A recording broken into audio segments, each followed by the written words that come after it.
لا لا يا لا يا لا يا لا يا لا يا لا يا لا لا لا لا لا لا لا.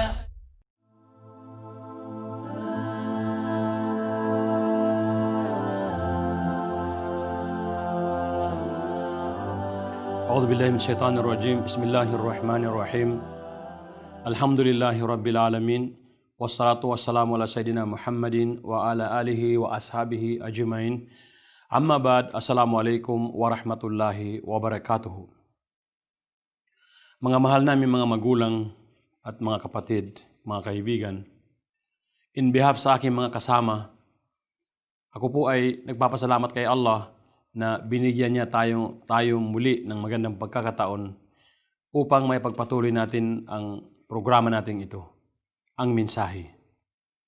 Sa araw na ito, ang akin pong mensahe ay ang tungkol sa mga karapatan ng mga Muslim sa kabuuan. Na ang totoo, ang karapatang ito ay napakarami.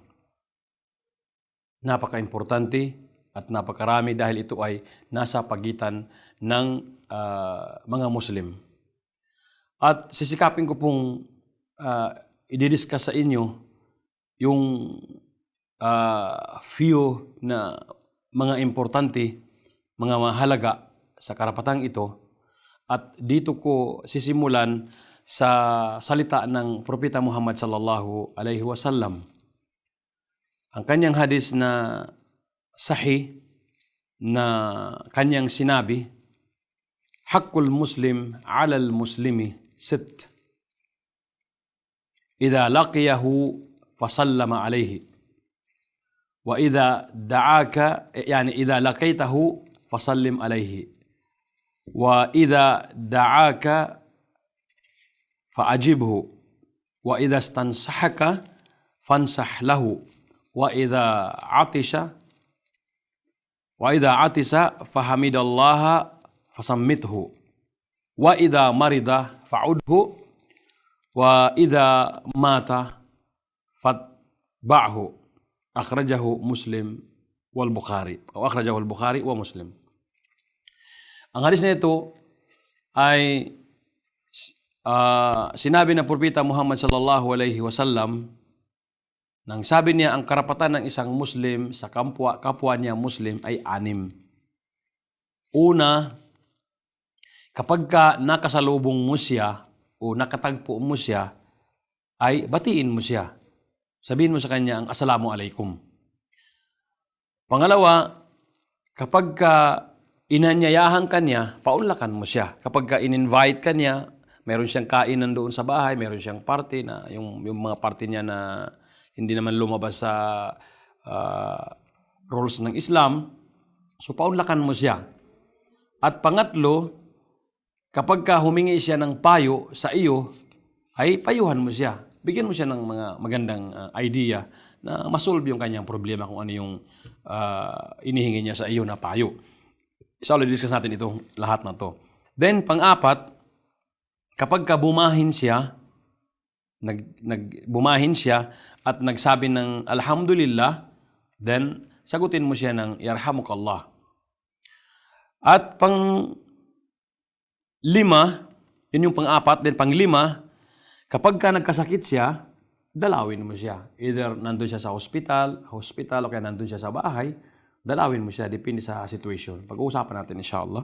Then, pang-6, kapag namatay na yung kaibigan mong yun, o kaya may Muslim na namatay, ay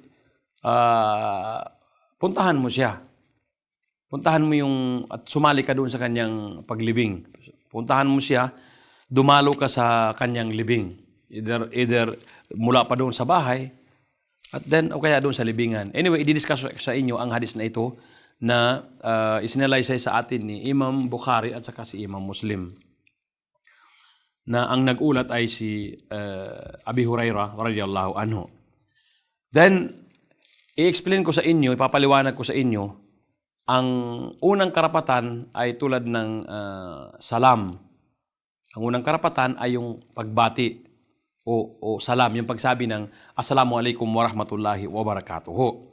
na sinabi ang pagbati ay ito ay sunna muakkada, mabigat na sunna, gawaing mariing itinatagubilin, ipinag-uutos talaga inshallah.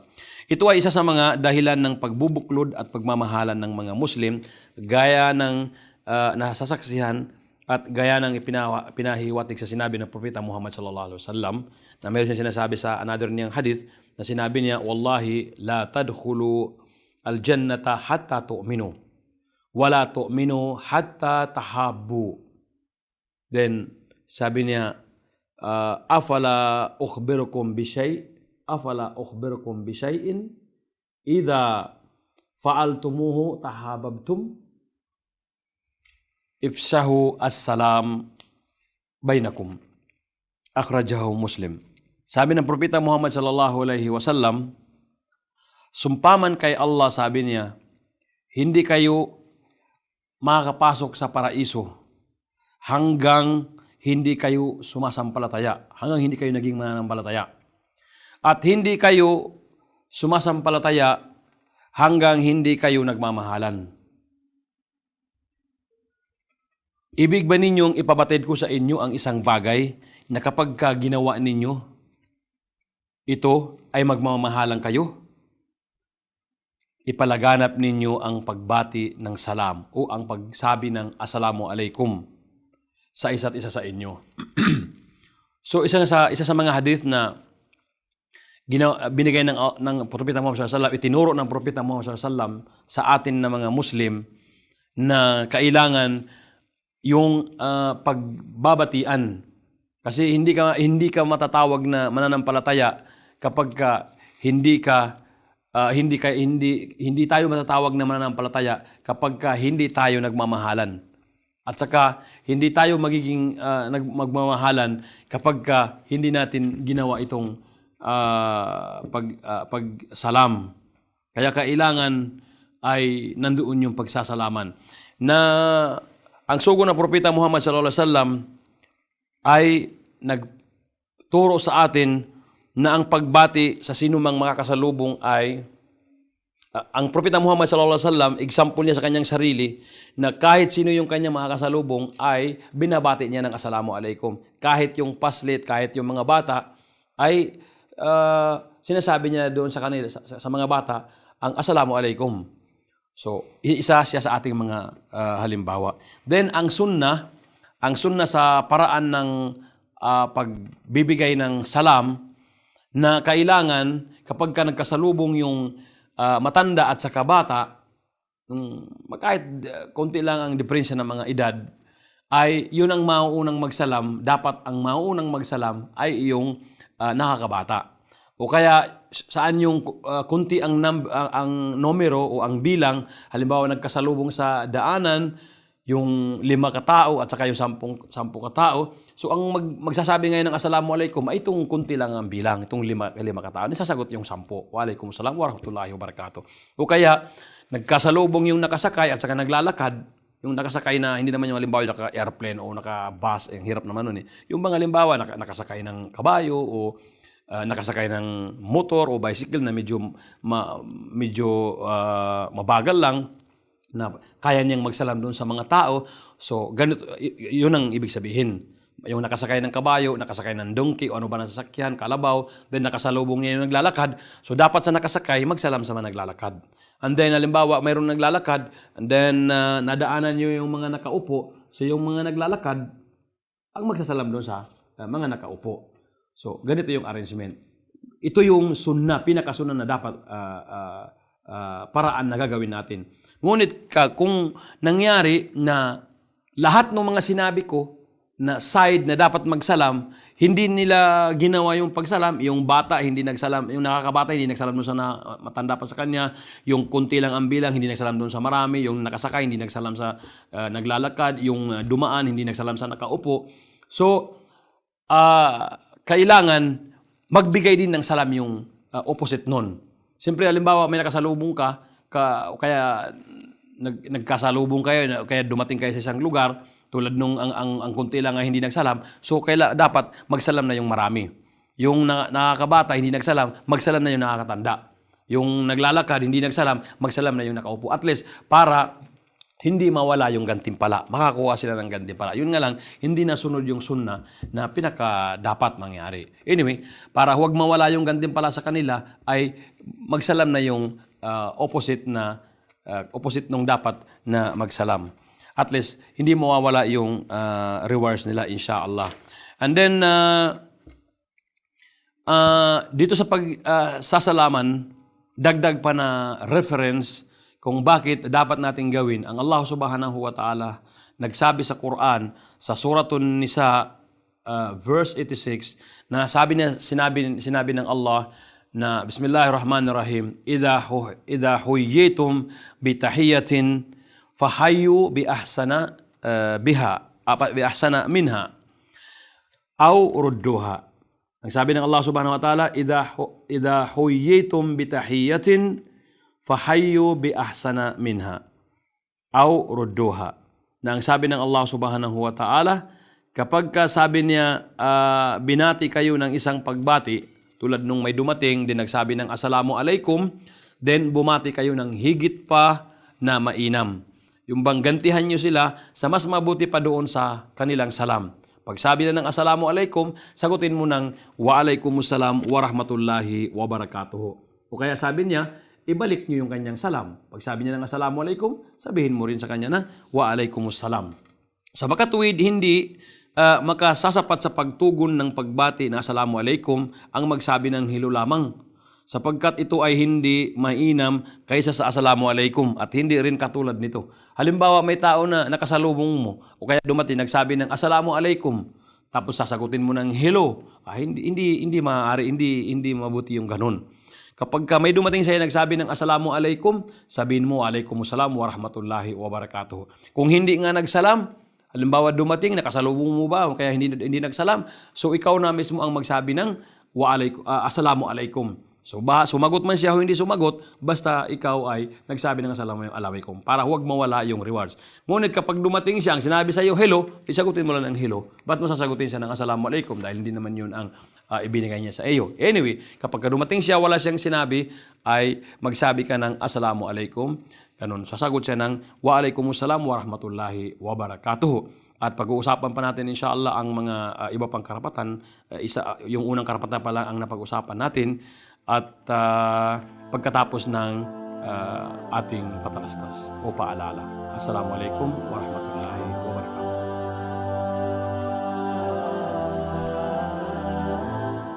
Ya la la la, ya la ya la la la, ya la ya la ya la ya la la la la, la la la.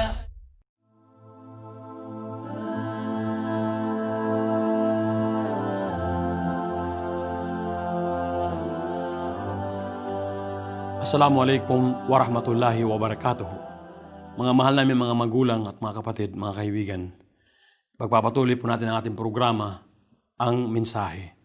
Ang mensahe, tulad sinabi ko kanina na ang mensahe natin sa araw na ito ay yung mga karapatan ng mga Muslim sa kabuuan. Pagpapatuloy ko po yung discussion natin kanina na yung una kong na-discuss sa inyo o naiparating sa inyo ay yung unang karapatan na tulad nung pagbati, yung pagsabi ng assalamu alaikum. So, ang pangalawa po ay ang pangalawang karapatan ay yung kapag inanyayahan ka niya nung isang Muslim, ay paunlakan mo siya. Pagbigyan mo siya, pag inimbita ka niya, pagbigyan mo siya, umatin ka doon sa kanyang programa o kanyang pagpapakain. Kapag inanyayahan ka niya, paunlakan mo siya, ibig sabihin, kapag inanyayahan ka niya sa kanyang bahay na kumain o maging anuman iyon, ay paunlakan mo siya. Ang pagtugon sa paanyaya ay isang sunna muakkada, lubhang itinatagubilin, sapagkat may dulot itong pagpapalubag sa puso ng nag-aanyaya at naging dahilan ng pagmamahalan at pagkakalapit ng damdamin. Itong salam, itong invitation ng mga brothers, kahit sino sa atin, na-experience na natin na alimbawa sa ngayon na araw o kaya plano mo na bukas meron kang pagkain sa bahay mo, so inisip mo na nakasama ko dun sa imbitahin mo, si brother si ustad, kung sino-sino yung mga nasa plano mo. So pagdating ng araw ng pag-imbita mo sa akin, alimbawa, tapos nagsabi ako ng hindi ako makakarating, kung kahit ano yung mga reason ko, so iba yung mararamdaman mo kasi expected mo talaga na darating ako doon. Lalo na halimbawa yung ma-invite mo yung mga ustad o kaya yung mga kilala mo, mga relatives mo na mga tao. Halimbawa yung mga ustad, inasahan mo na parang yung kanduri sa atin, kadalasan unang-unang iniimbita ng mga nag-iimbita, yung mga ustad o kaya yung mga pandita, yung mga in charge sa mga Islamic affairs. Hindi naman sa ibig sabihin na ibinababa natin yung iba. Kaya nga, sinasabi ko na, kailangan sa invitasyon ay pareho ang pag-imbita. So, ang topic natin dito ay yung kapag inimbitahan ka, ay paunlakan mo siya. So, itong i-consider natin sa pag-uusap. So, kailangan na kapag inimbitahan ka, kahit nga ang turo nga sa atin na kahit halimbawa nag-ayuno ka, halimbawa nag-fasting ka sa ng sunnah, pwede mong i-break yung fasting mo para lang mapagbigyan mo yung invitation sa iyo. Halimbawa, nag-fasting ka ng sunna, araw ng Lunes o araw ng Huwebes o ano pa na mga pag-aayuno na sunna, kapag ka na timing na nag-aayuno ka at nag-imbita sa iyo yung kaibigan mo o kapatid mo na Muslim upang dumalo doon sa salo-salo o kainan doon sa bahay niya, so inallow ka ng Islam na i-break mo yung fasting mo at pumunta ka doon sa kanya, paunlakan mo, pagbigyan mo yung kanyang invitation. Kung kasamang pamilya mo, isama mo pamilya mo, mga anak nyo, para lubos-lubos yung kasayahan nila. Isa sa hadis na sinabi ng Propeta Muhammad sallallahu alaihi wasallam, sabi niya, "Man da'akum fa'ajibuhu."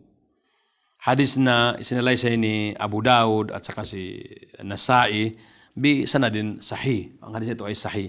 Na sinabi ng Propeta Muhammad sallallahu alaihi wasallam, kung sino man sa inyo ang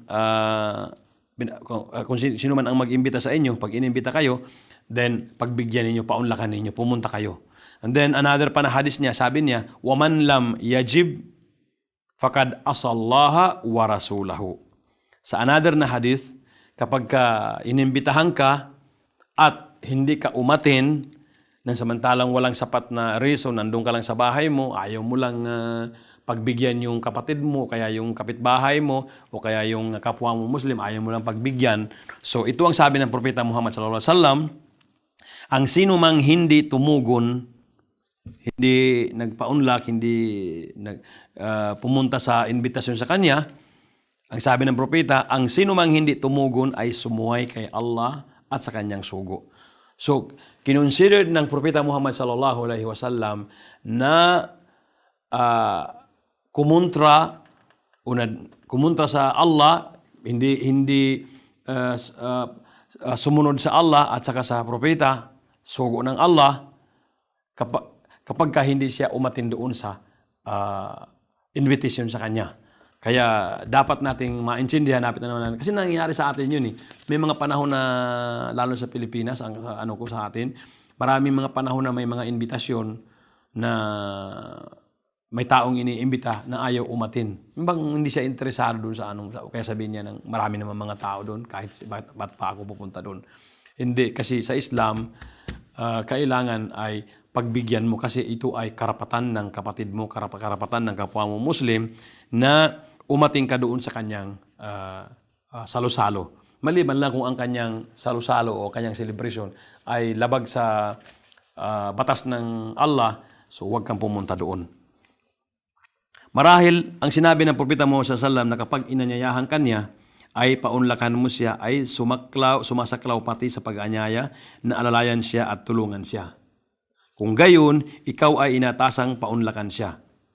Ang ibig sabihin nito, mayroon yung sitwasyon na ang ating mga brothers and sisters o mga relatives natin, may mga panahon na mayroong ikakasal, then nag-imbita sa atin siguro may 2 buwan pa, 3 buwan pa, o 2 buwan pa, o 1 buwan na lang, bago ang kasalan, nag-iimbita sa atin. May mga relatives o mga kasama natin kapwa Muslim, nag-iimbita sa atin na sa buwan na ito, halimbawa, katapusan ng buwan ng, ngayon, January ngayon, sabi nila katapusan ng buwan ng March, ay kakasal yung aking anak. So, iniimbitahan ko kayo in advance.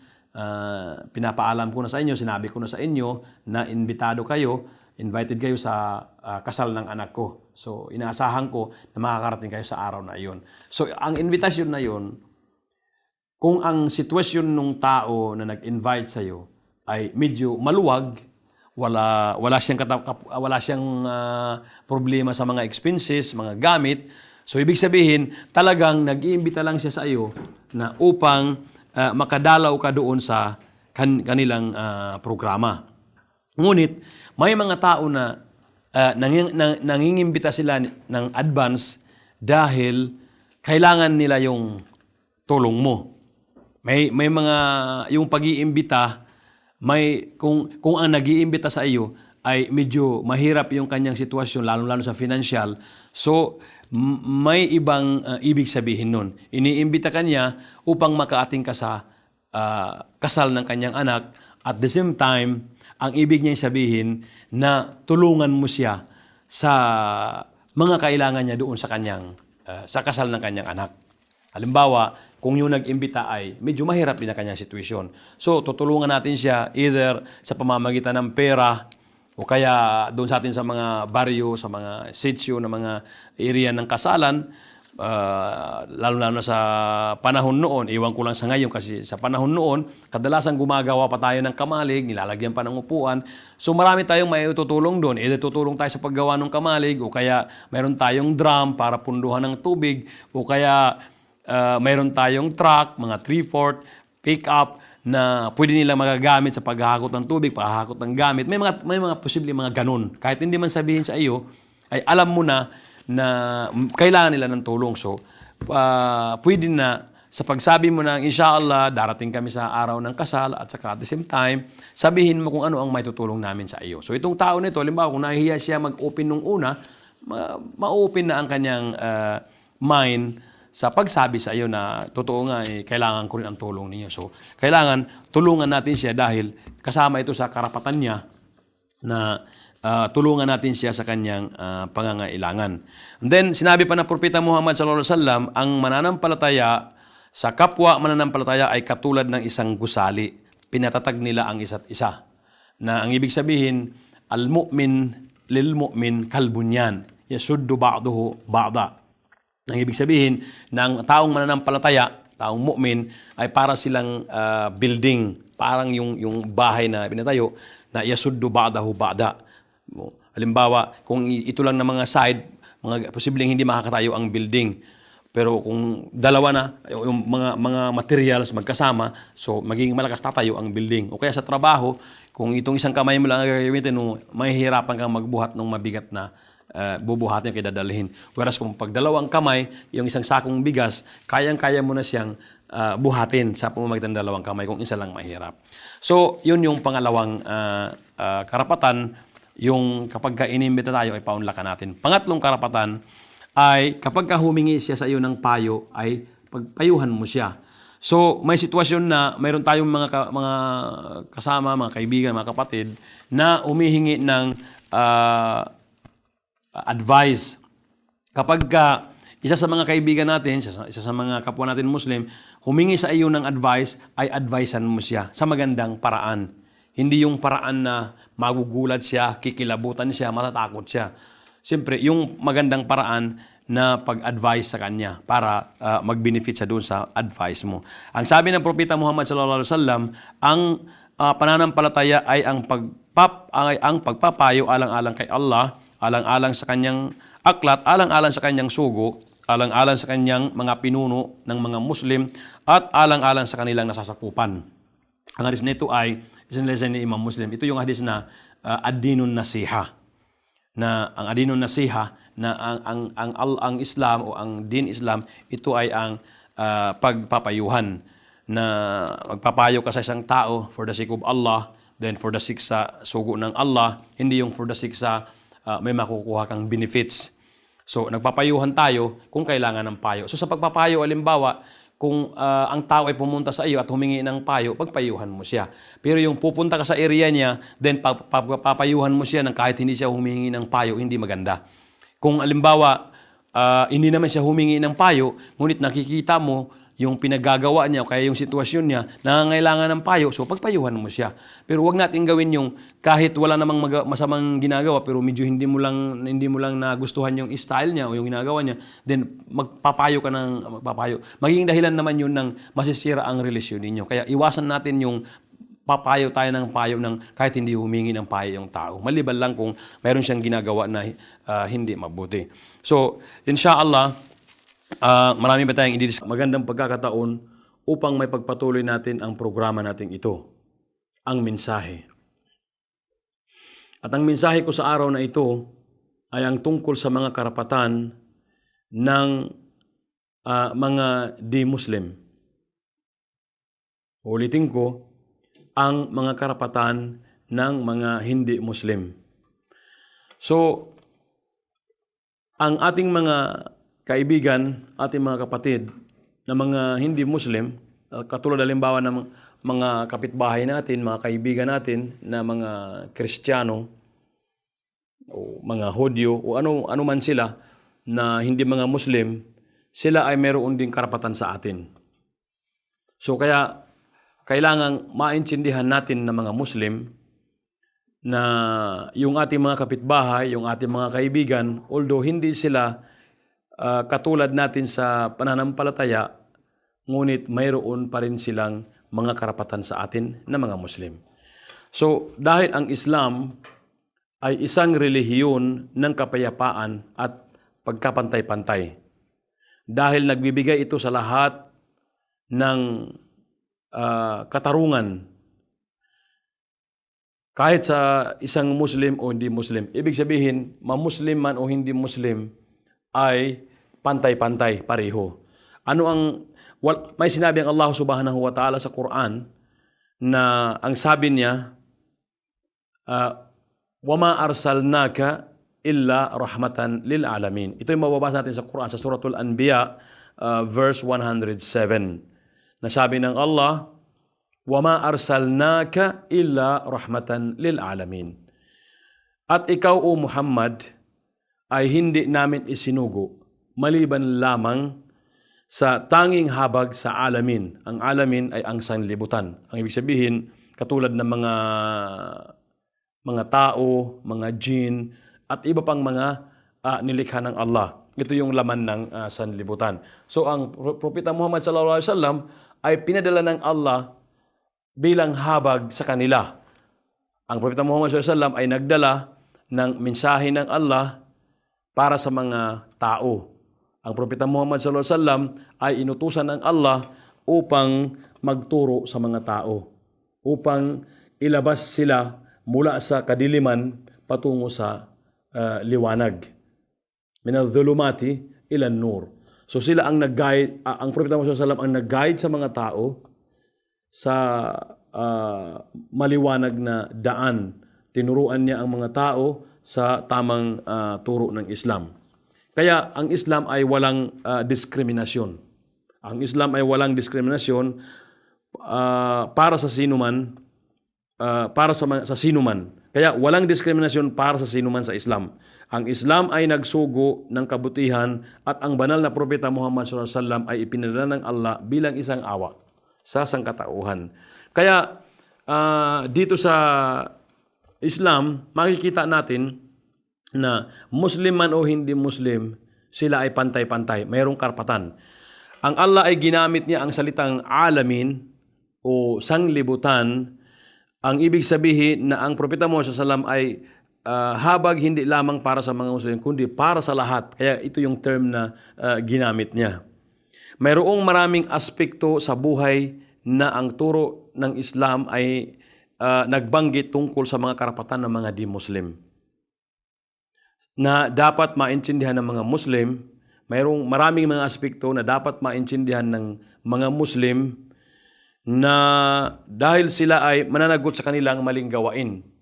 pagdating ng araw ng paghuhukom. Kailangan sa mga Muslim ay maintindihan nila ang mga aspektong ito. Tulad halimbawa ng mga karapatan ng mga non-Muslim o di-Muslim, kailangan malaman ito ng mga Muslim para upang hindi sila magkakamali sa side ng mga di-Muslim. Kasi kahit hindi sila mga Muslim, hindi natin sila kapareho sa paniniwala, ngunit mayroon din silang karapatan na dapat nating pag-ingatan. Kasi pagdating ng araw ng paghuhukom, kapag hindi mo na ibigay ang kanilang karapatan o kaya lumampas ka sa limitasyon ng relasyon mo sa mga non-Muslim, ay mananagot ka sa Day of Judgment sa harapan ng Allah. Talagang ipinagbabawal ng Islam sa mga Muslim na umabuso ng mga masamang salita. May mga Muslim na palibhasa yung kanyang kapitbahay o kaya yung kanyang nakatagpong tao ay hindi Muslim, so hindi niya binibigyan ng mabuting pakikitungo. O kaya pinagsasalitaan niya ng masamang salita, lalong-lalo na yung mga religious leaders o kaya mga saintly persons. So kailangan na ingatan natin ito. Na although iba yung kanilang relisyon, ngunit dapat din nating irespeto yung kanilang mga religious leaders. At saka yung mga alalay nitong mga religious na mga tao din na nirerespeto ng kanilang mga mananampalataya. Ganon din na hindi maaari sa isang Muslim na manginsulto sa ibang relihiyon. Kailangan sa isang Muslim na magrespeto sa ibang relihiyon at saka sa kanilang mananampalataya. So ito tungkol sa relihiyon, kailangan sa Muslim ay irespeto din niya yung relihiyon ng ibang tao, yung ibang relihiyon, yung kanilang mga religious leaders, at saka yung kanilang mga mananampalataya. Dapat din natin silang irespeto. Hindi yung basta-basta lang natin sila pagsalitaan ng hindi mabuti. Maliban lang kung kailangan mo na magpaliwanag sa kanila, may sitwasyon na tayo ay magpapaliwanag sa mga di-Muslim o kaya yung mga religious leaders nila, gusto nating magpaliwanag sa tungkol sa Islam, so magpaliwanag tayo ng mabuti. Ang sabi ng Allah subhanahu wa ta'ala, "Ud'u ila sabili rabbika bil hikmah wal mau'izatil hasanah wajadilhum billati hiya ahsan." Ang sabi ng Allah na mag-preach kayo, mag-invite kayo, ipang-invite nyo ang religion ng Allah, relihiyon ng Islam sa mga tao, halimbawa sa mga non-Muslim, ngunit sa mabuting paraan. Wajadilhum billati hiya ahsan, at saka makipag-discuss kayo sa kanila, makipag-debate kayo sa kanila, ngunit yung pinaka-mabuting paraan. So sa pagkikipag-usap sa ating mga kaibigan, mga kapatid na di-Muslim, kailangan ay gamitin natin yung wisdom, yung magandang reason, magandang pakikipag-usap sa kanila. So ito ang ipinag-utos sa atin ng Allah, hindi yung mangiinsulto tayo sa kanilang relihiyon o kaya sa kanilang mga religious leaders o kaya sa kanilang mga mananampalataya. So halimbawa, nangyari din yung kapag minsan di maiwasan, mayroong mga away, digmaan sa pagitan ng mga Muslim at saka mga di-Muslim. So ang Islam ay nagturo din sa atin ng dapat natin gawin. Halimbawa, kapag ka na-conquer ng Muslim ang teritoryo ng di-Muslim, wala silang karapatan. Yung mga Muslim, wala silang karapatan na lapastanganin ang kanilang lugar ng pagsasamba. Tulad halimbawa ng mga simbahan, mga kapilya, o ano yung mga lugar na ginagamit ng mga di-Muslim sa kanilang pagsasamba, kailangan ay huwag lapastanganin ng mga Muslim. Hindi nga sila pinayagang putulin ang kanila mga kahoy. Yung mga Muslim na yun, matapos nila makungkir yung teritoryo ng mga non-Muslim, so hindi nila dapat lapastanganin yung lugar na mga pinagdadausan ng kanilang pagdadasal. Halimbawa, simbahan, kapilya, ano pa. At hindi rin, bawal din sa mga Muslim na putulin nila yung mga kahoy ng mga di-Muslim. Hindi sila pinayagan ng Islam na gano'n ang gagawin nila. Puputulin nila yung mga kahoy ng mga di-Muslim. O kaya lulusobin nila yung mga babae, atakihin nila yung mga babae o mga bata o mga matatanda. Kahit pa yung mga lalaki nila na kung ito ay hindi nakipaglaban sa Islam, so hindi rin maaaring lapastanganin o losobin o ano man ang gawin na masamang gawain sa kanila, dahil hindi ito pinapayagan na gawin ng sa taong Muslim. Hindi pinayagan ng Islam ang Muslim na pumasok sa bahay ng kapitbahay ng di-Muslim nang walang pahintulot. O kahit yung bahay nila, hindi natin basta-basta papasukin nang wala silang pahintulot. Irerespeto natin sila at saka yung kanilang tirahan. Ang di-Muslim, tingnan nyo, opposite naman doon, ang turo ng Islam o binigay ng Islam para sa kanila, ang di-Muslim ay libreng kumilos mula sa isang lugar patungo sa ibang lugar. Pagka pumunta sila sa lugar ng mga Muslim, sila ay free. Halimbawa, pumasok sila sa bansa ng Arabo, bansa ng mga Muslim, sila ay free pumasok ayon sa mga policy na susundin nila yung kung ano yung policy ng bansang yun na kailang pinasok. Sila ay libreng kumilos o tumungo sa ibang lugar sa loob ng Islamic State at maganda at magdala ng kanilang mga negosyo. Pwede silang mag-business, pwede silang magdala ng kanilang mga negosyo. Walang problema. And then, sa panahon ng Propeta Muhammad sallallahu alaihi wasallam at ng mga khalifa, yung mga kalipit na mga leaders after ng Propeta sallam, ang mga di-Muslim ay bumibisita sa bansa ng mga Muslim. Maliban lamang sa Makkah at saka sa Madina, dahil yun ay pinagbabawal sa kanila sa panahon ng Propeta Muhammad sallallahu alaihi wasallam. Dala-dala nila ang kanilang mga negosyo na wala silang takot na naramdaman kahit ang Propeta Muhammad sallallahu alaihi wasallam ay bumili rin ng kanilang paninda. Sa panahon ng pumapasok yung mga hindi Muslim sa iba't ibang mga lugar ng Muslim, welcome sila. Kahit sa panahon ng Propeta Muhammad sallallahu alaihi wasallam, siya mismo bumili din siya ng mga paninda ng mga taong ito, yung mga di-Muslim na pumasok sa lugar ng mga Muslim na dala-dala nila yung kailang mga negosyo. Pumasok din pati ang Propeta Muhammad sallallahu alaihi wasallam bumili din sa kanila. So inshallah, ipapaliwanag ko pa sa inyo ang dagdag pa dito ng mga paliwanag sa relasyon ng o karapatan ng mga di-Muslim matapos ang ating patalastas. Assalamualaikum warahmatullahi wabarakatuh.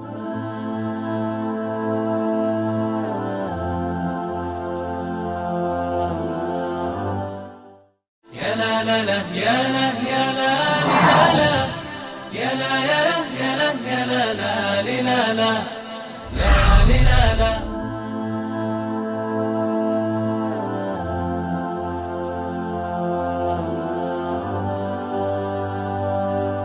Assalamualaikum warahmatullahi wabarakatuh.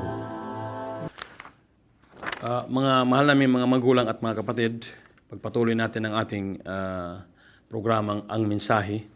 At ang mensahe natin ay yung tungkol sa mga karapatan ng mga kapatid natin o mga kaibigan natin mga di-Muslim. So, na-discuss ko kanina sa unahan na kung paano ang Islam nag-utos sa mga Muslim na irespeto nila ang mga kaibigan nila o mga kapatid nila mga di-Muslim. So, ipagpatuloy ko yung tungkol sa nangyari sa mga di-Muslim, yung pagpasok nila sa mga lugar ng Muslim countries na sila ay free pumasok, pumunta sa iba't ibang lugar, wala silang problema. Maliban nga lang na ang pinagbabawal kahit sa panahon ng Nabi Muhammad, Propeta Muhammad sallallahu alaihi wasallam ay ang pagpasok sa Makkah at saka sa Madina. And then, maari din silang, ang hindi Muslim ay maari ding humingi ng tulong o asylum sa Muslim state, sa Muslim countries. At ang mga Muslim ay allowed na makakuha din ng asylum o refuge sa lugar ng mga non-Muslim. Ito ay nangyayari sa panahon ng Propeta Muhammad sallallahu alaihi wasallam, katulad noong pag-uutos ng Propeta Muhammad sallallahu alaihi wasallam sa mga naunang mga Muslim na pumunta sa Abyssinia. Ang Abyssinia, yung sa panahon noon, ito ay tinatawag na Habasha. Sa ngayon na panahon ay ito na yung Ethiopia. Na sila ay nag-migrate sa isang Christian country. Ang Abyssinia, Habasha noon, ito ay isang Christian country na ang kanilang king ay si King Negus o sa Arabic si Malik an-Najashi. So nangyari noon na pinapahirapan ng mga non-Muslim na taga Makkah ang mga Muslim. Kaya nag-order ang Propeta Muhammad sallallahu alaihi wasallam na sila ay mag-migrate sa papunta doon. Nung unang migration ay mayroong mangilan-ngilang mga babae at mga lalaki na lumipat doon. Then after that, mayroon naman kasunod sa pangalawang migration na mayroong mga Muslim na mga, I think more than hundreds, na ang kanilang leader ay si Ja'far bin Abi Talib. Na sa panahon na iyon, nung sila ay pumunta doon upang to seek refuge, then pumunta sila doon para humingi ng tulong upang sila ay tumira doon dahil sa umalis sila sa Makkah dahil sa pinapahirapan sila ng mga Quraysh. So nung nandun na sila, nung malaman ng mga Quraysh, sila ay nagpadala din ng kanilang representative upang bawiin ang mga taong ito, upang kausapin ang hari na pauwiin sa Makkah ang mga Muslim na ito. At marami silang pinagsasabi na hindi mabuti tungkol sa mga Muslim upang maniwala ang hari upang pauwiin ang mga Muslim. Ngunit ang haring ito ay bantog siya na siya ay makatarungan. Kaya nga ang Propeta Muhammad sallallahu alaihi wasallam, inutusan niya ang mga Muslim na lumipat o mag-migrate sa lugar na ito dahil alam niya na ang hari o leader ng Kristiyanong lugar na ito ay makatarungan o mabait na tao. So yun nga, hindi ko lang pahahabain ang history sa sitwasyon na ito, migration na ito. Nung nandun na sa harapan ng hari, mayroong pinagsasabi itong mga representative ng mga Arab na hindi Muslim sa Makkah upang pauwiin ang mga Muslim. Kiniklaim nila na mayroon sila pinagsasabi na hindi mabuti tungkol kay Jesus Christ, kay Isa alayhi salam, kung ano-ano pa. Ngunit dahil nga ang haring ito ay makatarungan, ang ginawa niya, siya ay nag-investigate. Pinakinggan niya ang side ng mga representative ng mga non-believers at saka ang representative ng Muslim na tulad ni Ja'far bin Abi Talib. Ang importante, sa bandang huli, ang haring ito ay nasatisfied siya na ang mga Muslim ay makatotohanan. So, tinanggap niya ang mga Muslim at pinabalik niya sa kanyang mga tao yung mga regalong ibinigay ng mga Quraysh na naghingi na sa hari ibalik yung mga Muslim. So, ibig sabihin, in short, na ang mga Muslim ay nakakuha sila ng tulong mula sa non-Muslim country. So ganun din ang mga Muslim ang non-Muslim maaari din silang mag-seek ng refuge o asylum sa mga lugar ng Muslim. Yun ang isa nating example. Ngayon, gusto ko sa inyong i-discuss o ipaalam sa inyo ang tungkol sa mga taong sinasabing di Muslim. Pag-uusapan natin ang tungkol sa uri ng mga taong di Muslim. Ito ay binubuo ng lahat ng mga hindi sumasampalataya sa Islam. Ibig sabihin, yung mga di-Muslim, yun yung mga hindi nananampalataya sa relihiyong Islam. Hindi nananampalataya kay Allah dahil iba ang kanilang mga pinapaniwalaang Diyos. Ngayon, sila ay binubuo sa 4 na uri. Una, harbi. Ang una ay tinatawag na harbi o kaya harbiyun, ang plural. Then, musta'min. Ang ibig sabihin ng harbi, yung mga nakikipagdigma o harbiyun. Ang plural harbi, ang mga nakikipagdigma laban sa mga Muslim. Pangalawa, ang mga musta'min o kaya musta'minun, ang plural, ay mayroong karapatan sa atin na pangalagaan sa loob ng takdang panahon at takdang lugar sapagkat ang sabi ng Allah subhanahu wa ta'ala sa Quran, at kung may isang kabilang sa mga musyrik, mga hindi Muslim, na nagpakanlong sa iyo, O Muhammad, ay kanlungin mo. Kanlungin mo siya upang marinig niya ang salita ng Allah at pagkatapos ay ihatid mo siya sa puok na ligtas siya. Ito ay sa Suratul Taubah, verse number 6. Ibig sabihin, ulitin ko, mayroong 4. Ipapakilala ko muna sa inyo 4. Ang una, ang mga harbiyun. Pangalawa, ang mga musta'minun. Pangatlo, ang mga muahidun. Pang-apat ay ang mga dhimmi o kaya dhimmiyun. Ang ibig sabihin ng harbiyun, yung mga tao na nakipagdigma sa mga Muslim. Kinakalaban nila ang mga Muslim.